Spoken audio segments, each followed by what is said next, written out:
All right, welcome back, folks. I'm Jake Ellenbogen, and today we are talking about the Rams' playoff odds and how they have jumped since the last time I talked to you. Before we get into it, be sure to like, subscribe, and comment, and let's dive in. So, the Dallas Cowboys defeated the Seattle Seahawks last night by the tune of 41-35. It was a crazy game. It's the only game Pete Carroll has lost. He was actually undefeated in 35-point games, in which he scores 35 points. Bizarre game. You know, you got to give a lot of credit to Seattle. They really stuck it out, and they were in that game against a really tough defense on the road, but they lost, and now they're 6-6, and they're 7th seed in the NFC playoff race. The Vikings are 6-6, and they are the 6th seed going into a bye. So right now, the 7th seed is up for grabs, and if the Rams beat the Cleveland Browns this Sunday at SoFi Stadium, they take over the 7th seed, and they hang on to the 7th seed going into Week 14 if the Packers drop Sunday Night Football in Green Bay to the Kansas City Chiefs. So what does that mean? Well, right now, the New York Times simulation has the Rams at 44% odds of making the playoffs. This can go up to as much as 55% should they win this Sunday, and could go even get close to 60% if the Packers lose. So this is fascinating because, look, the Packers don't have too many losses left on the schedule. I'm going to be honest with you. I do think that they have a pretty decent path to getting to the playoffs. I mean, after the Chiefs game, they play the Giants at MetLife Stadium. The Giants are a train wreck right now, starting Tommy DeVito at quarterback. They play Tampa Bay in Lambeau Field. They play against the Carolina Panthers on the road, who I guess I could see like kind of a weird game there since they did fire Frank Reich. Maybe they turned things around. Then they go to US Bank Stadium and play the Minnesota Vikings Week 17 and end the season at Lambeau Field against the rival Chicago Bears, in which they really just own at this point. Even without Rodgers, Week 1, we saw it. I mean, they beat the Bears. So I think the Packers are in great position to get that 6th seed. They have the tiebreaker over the Rams, so I think the Packers are going to get the 6th seed. So what does that mean for the Rams? How do we see things? Well, with the Rams, obviously they beat the Seattle Seahawks like they needed to coming off the bye. They beat the Arizona Cardinals. If they beat the Browns, they go from 3-6 to 6-6, the exact opposite of Seattle, who went from 6-3 to 6-6. So it's amazing what the NFL season can bring. And right now what we're seeing is that, look, this is the NFL. Any game is up in the air. You can never guarantee anything. Seattle did not look great last week against the 49ers. And they came out clicking on all cylinders, at least on the on the offensive side of the ball, and gave Dallas's really tough defense a run for their money. So, the Rams have the Ravens after the Browns. They have the Saints. They have the Commanders before the Saints. Then they have the Giants, and then they have the 49ers. So not the easiest run, but again, you are playing Washington. You are playing the Giants. I do think they're better than the Saints.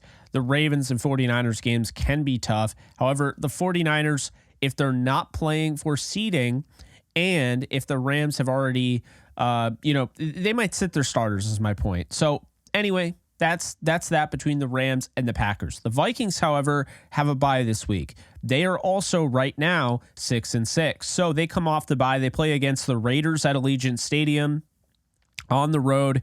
They're going to be playing prime time, one of the flexed spots the week after against the Bengals at Paycor Stadium. So that's something to keep in mind. The Bengals on the road, it's tough defense to go up against. Lou Anarumo is one of the best defensive coordinators, can do a lot of different things. And we don't even know who the Vikings quarterback's going to be. It sounds like it could be Nick Mullins. They might stick with Josh Dobbs. We'll see after the bye. They are going to get Justin Jefferson back, but that is interesting there. Then they have the Detroit Lions at US Bank Stadium. They have the Green Bay Packers at US Bank Stadium. And then they end the season at Ford Field with the Lions. So tough road ahead. I mean, you could argue the rest of the games, the next 5 games for the Vikings, I know they get Justin Jefferson back, but the Raiders is not going to be an easy game. I think they're going to be playing very tough in that one.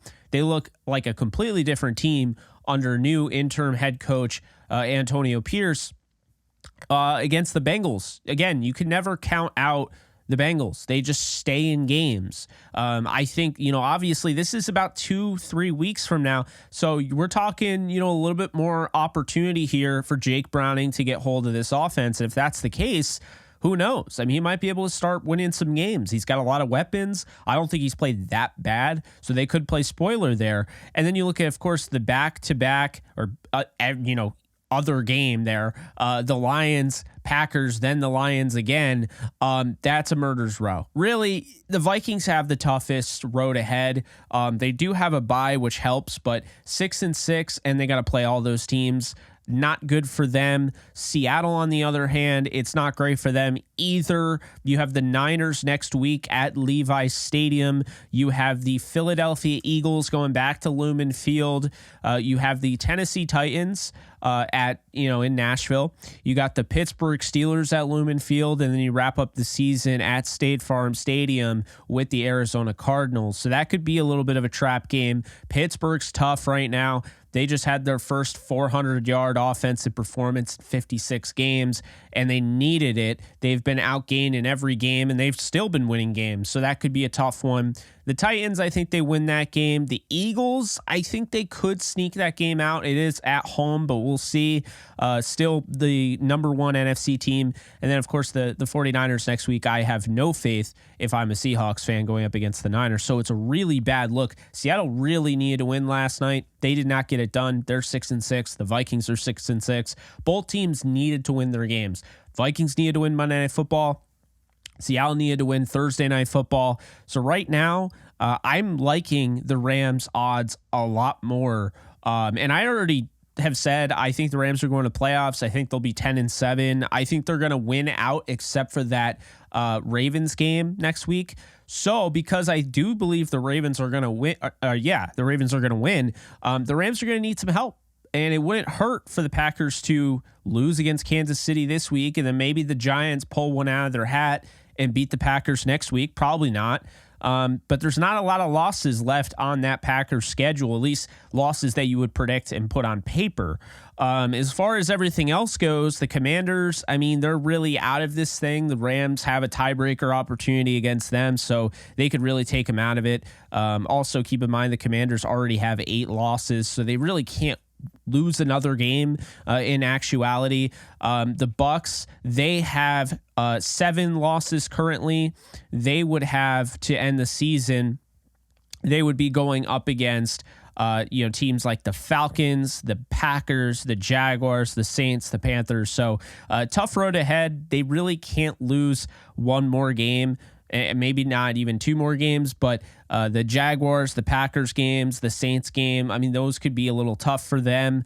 I just really see this as a 2-horse race. Now, things can happen. The Vikings could get on a roll coming off a bye, feel good. The Seahawks could shock us, but right now, I feel like this is a 2-horse race for the Rams and the Packers, and it's really about seeding right now. It's about getting in the playoffs, no doubt about it. Neither team is in the playoff picture right now, but I feel like the Rams and Packers are really playing for the 6th and 7th seed. I think they are the 2 best teams available right now. I think the Vikings with Kirk Cousins would be a really big issue, and I think Seattle, maybe if they were a little bit healthier, but they just seem like if last night didn't break their spirits, I would be shocked.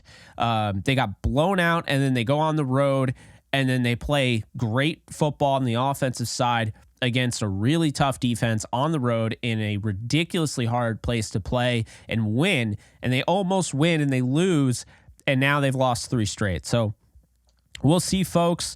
But as always, keep it here for all that, all the rundown, all that information. Once again, the Rams right now, 44% favorites, according to New York Times simulation predictor to make the playoffs. Now, other sites have different percentages. I think ESPN has them around like 40-something% if they win this weekend. Obviously, New York Times has them around 55 if they win, 58% to 60 if they win and the Packers lose.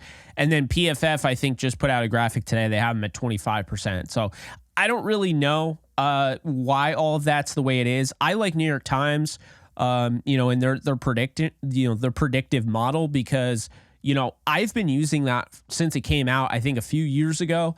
and it is pretty spot on. I mean, things change, but it's predictive, and it also adapts. So it adapts week in and week out. I feel like it gives you the best idea and best opportunity to see what could happen. And so I do like that. And I'm going to stick by the 44% that they're predicting. So we'll see. We'll see. But be sure to like, subscribe, and comment. And just letting you guys know that I did start a Patreon. It's the same Patreon I tried like years ago. But I'm going to start putting out models. So here's the fact. If you want to support the channel further, or you want to support me, or you want to just get some information that maybe you didn't have, maybe a database, I'm creating a database right now and it's already available right on the Patreon link. You can check it in the description and in the comment section pinned.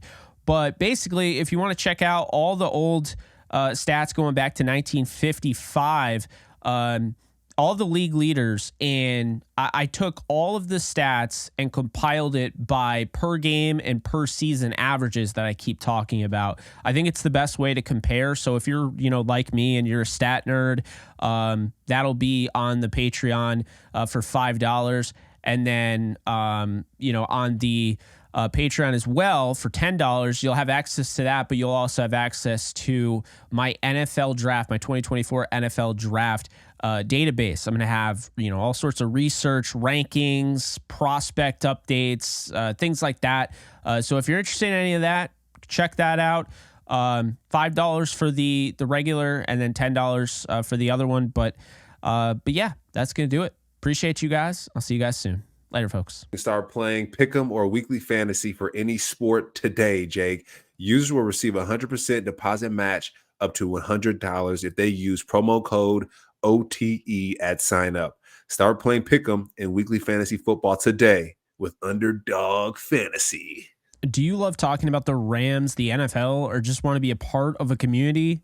Join my free Discord server today. We're over 800 members. We got 24/7 live chat, a level 3 boosted server, the ability to call into JE Live, playing online games with us on Kick streams, toggleable alerts for when I go live on YouTube or Kick so you don't miss a live stream, and exclusive giveaways. Click the link in the description, the comments section, or the link that comes up in the video to learn more and join today.